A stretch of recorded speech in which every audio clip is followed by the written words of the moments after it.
O time do Cruzeiro hoje causa muito espanto naqueles que, no começo da temporada, naquele momento de análise e avaliação de elenco, o que é absolutamente normal, um descontentamento, um desconforto e uma surpresa muito grande. Porque 90% dos jornalistas esportivos do Brasil apostaram que o Cruzeiro não conseguiria fazer com que tivesse um time minimamente plausível para entrar em campo e dar uma resposta ao seu torcedor.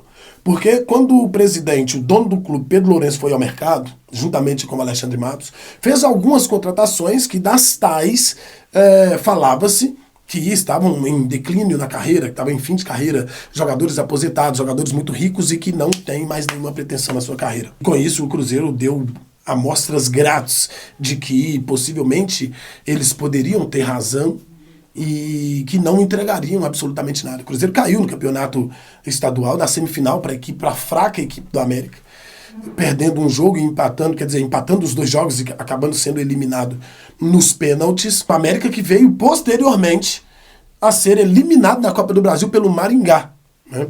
Um clube de terceira ou quarta divisão. E com isso, o Cruzeiro não se acertava, muitas trocas de técnicos, e é lógico, né? Trocas de técnicos incessantemente é presságio para fracasso. Mas o Cruzeiro fez um achado muito interessante.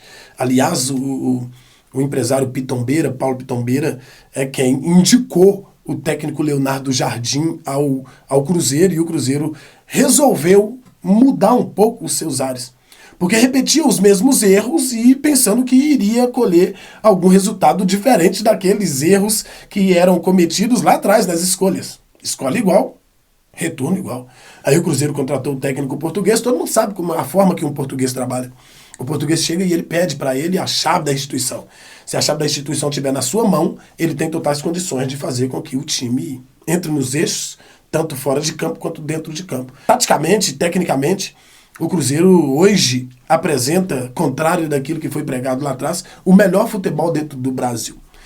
Terá uma partida extremamente importante contra o time do Palmeiras que pode dar ao Cruzeiro o primeiro lugar do Campeonato Brasileiro. Bom, para todos esses cronistas e analistas, o Cruzeiro estaria disputando o Campeonato Brasileiro no meio da tabela. Só que os números e a performance apresentada pelo time cruzeirense é totalmente diferente daquilo que se esperava. O Cruzeiro é um time que, em alguns jogos, joga por música. O Cruzeiro fez um jogo de altíssima intensidade e qualidade contra o Bahia. O Cruzeiro fez um jogo de altíssima qualidade e intensidade contra a equipe do Flamengo. O Cruzeiro fez um jogo de altíssima rotação e com muita qualidade contra a equipe do Fortaleza, mesmo não tendo à sua disposição todos os jogadores que hoje entram como titulares. O time do Cruzeiro surpreende aqueles que não acompanham de perto essa instituição. Porque para quem acompanha o dia a dia do Cruzeiro, e a gente conversa com muitas pessoas ligadas diretamente ao clube, já sabia que o Cruzeiro, em um futuro não muito distante, entregaria um time, de fato, para o seu torcedor. Mas é claro, nem o torcedor cruzeirense mais otimista esperava que o Cruzeiro hoje, na 10ª rodada do Campeonato Brasileiro, estaria brigando diretamente pelo título, brigando pela liderança, pela ponta da tabela, com Palmeiras e com Flamengo. O Cruzeiro não foi tido, só teve um camarada que deu o Cruzeiro como favorito para vencer essa competição, ao lado de Flamengo, de Palmeiras e de Corinthians, no caso. Mas o Corinthians está naquela situação que está. Inclusive tem um vídeo aqui falando a respeito do Corinthians e eu quero aproveitar e pedir você para se inscrever, para deixar o seu like, porque é muito importante para a gente dar seguimento no trabalho aqui. Foi o Ronaldo Fenômeno. O Ronaldo Fenômeno, lá no programa do Galvão Bueno, ele deixou claro.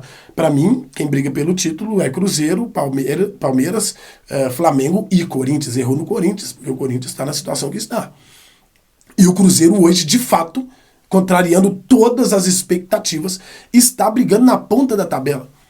Com um time que sabe o que fazer com a bola, com um time que sabe o que fazer sem a bola, um time que dificilmente toma gols dos seus adversários e que com muita tranquilidade marca gols dos seus adversários, que domina e controla o jogo quase que na sua totalidade e nem sempre tem a maior posse de bola, mesmo assim controla o adversário. Mas como que isso acontece? Não tendo a posse de bola, controla o adversário. Ele controla o adversário, inclusive quando não está com a bola, porque ele não permite que o adversário fique rondando a sua área. O adversário fica com a bola, mas fica lá no seu campo de defesa. Porque a forma que o Cruzeiro marca, ela dificulta demais as ações. E quando ele tem a bola, ele leva muito perigo ao gol do adversário. Por quê? Porque ele tem objetividade. É um time que de fato joga por músicas.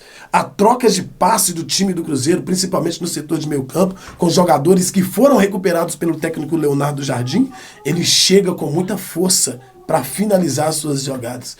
Isso tem deixado muitas pessoas de cabelo em pé, desacreditados daquilo que eles estão vendo. O Cruzeiro, de fato, hoje briga pelo título do Campeonato Brasileiro. Até quando isso vai durar? Não se sabe. Tem times que começam muito bem e terminam muito mal, mas também tem times que começam muito mal e terminam muito bem. E tem times que começam bem e conseguem terminar bem. A janela de transferência está chegando, já já ela abre na próxima segunda-feira e o Cruzeiro, com certeza, no mercado, movimentando internamente, já já começa a entregar ao seu torcedor aquilo que ele acha, segundo a intencionalidade do técnico Leonardo Jardim, segundo a expertise do técnico Leonardo Jardim, jogadores capazes de preencher as lacunas que ainda existem no elenco cruzeirense.